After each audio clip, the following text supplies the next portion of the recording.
Hi hello എല്ലാവർക്കും പുതിയൊരു വീഡിയോയിലേക്ക് സ്വാഗതം. അപ്പോൾ നമ്മൾ ഇനി ഈച്ചയുടെ ശല്യം ഉണ്ടെന്നൊന്നും ആരും പറയണ്ട കേട്ടോ. നമുക്ക് രണ്ട് സിമ്പിൾ മെത്തേഡ് നോക്കാം. ഒരു പാത്രം എടുത്ത് അടുപ്പിൽ വെച്ച് അതിലേക്ക് 3 കപ്പ് വെള്ളം ഒഴിക്കുക.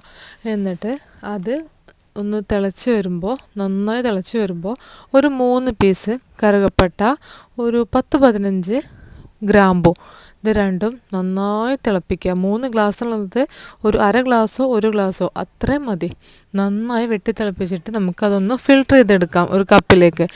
എന്നിട്ട് അത് ചൂടാറിയതിന് ശേഷം ഇതുപോലെ പ്ലാസ്റ്റിക് ഡിസ്പെൻസറിലേക്ക് നമുക്ക് ഒഴിച്ചു കൊടുക്കാം. എന്നിട്ട് അതിൽ എത്രയാണോ 1 ഗ്ലാസ്സോ അര ഗ്ലാസ്സോ നമുക്ക് കിട്ടിയിട്ടുള്ളത് അത് ഈ ഡിസ്പെൻസറിലേക്ക് ഒഴിച്ചിട്ട് നമുക്ക് എല്ലാ ഭാഗത്തേക്കും സ്പ്രേ ചെയ്ത് കൊടുക്കാം. ഞാനിപ്പോൾ ജസ്റ്റ് ഒന്ന് പരീക്ഷിക്കാൻ വേണ്ടിയിട്ടായിരുന്നു കേട്ടോ. അതൊരു സിമ്പിൾ വേ ആണ്.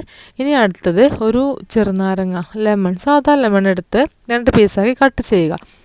എന്നിട്ട് അതിലെ ഒരു പീസ് എടുത്ത് അതിലേക്ക് ഈ ഗ്രാമ്പു ക്ലോവ് ഇത് ഇങ്ങനെ ഈ വീഡിയോയിൽ കാണുന്ന പോലെ ജസ്റ്റ് ഇങ്ങനെ കുത്തി വെക്കുക. ഒരു 10 വേണമെന്നൊന്നുമില്ല, ഒരു 5-6 എണ്ണം ഇങ്ങനെ ജസ്റ്റ് അതിൽ പ്രസ് ചെയ്തിട്ട് വെച്ച് കൊടുക്കുക. എന്നിട്ട് അതൊരു ഏരിയയിലോ ടേബിളിലോ എവിടെയെങ്കിലും വെക്കുക.